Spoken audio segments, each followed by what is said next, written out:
یہ ایک بڑی بنیادی بات کو نہ سمجھنے کے نتیجے میں سوال پیدا ہوتا ہے۔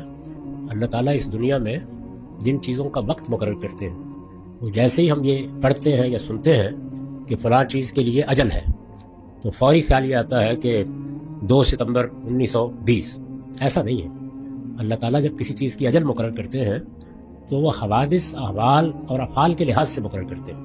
یہ بندہ میں نے پیدا کر دیا ہے، اب اس کو فلاں فلاں معاملے میں یہ احتیاطیں کرنی ہیں، یہ ضروری چیزیں ہیں، ان کا خیال رکھنا ہے، اس کے ذمے یہ کام ہے، اس کو میں فلاں فلاں عمل کی مہلت دوں گا۔ تو آپ یہ کہہ سکتے ہیں کہ تاریخ کے لحاظ کے نہیں بلکہ احوال اور ایونٹس کے لحاظ سے اجل مقرر ہوتی ہے۔ وہ جب پورے ہو جاتے ہیں وقت آ جاتا ہے۔ چنانچہ اسی وجہ سے اس دنیا کو اسباب کی دنیا کہتے ہیں۔ اللہ نے آپ کا رزق مقرر کر رکھا ہے، لیکن اس کے لیے ایک پروسیجر طے کیا ہے۔ یہ آدمی باہر نکلے گا، کوئی کاروبار کرے گا، اس کاروبار میں یہ افزونی دوں گا، یہ رزق دوں گا، یہ ہمت کر کے اپنا گاؤں چھوڑ کے شہر چلا جائے گا۔ اگر چلا جائے گا تو اس کے رزق میں یہ تبدیلی کر دوں گا، اور یہ اس سے آگے بڑھ کر کوئی منصوبہ بنا لے گا، یہ کر دوں گا۔ تو اس وجہ سے اللہ کے ہاں تو وہ چیزیں پہلے سے اسی طرح طے ہوتی ہیں۔ آپ اس کے اسباب پیدا کر دیں گے تو وہ چیزیں بڑھ جائیں گی، آپ اس کے اسباب خراب کر دیں گے، کم ہو جائیں گے۔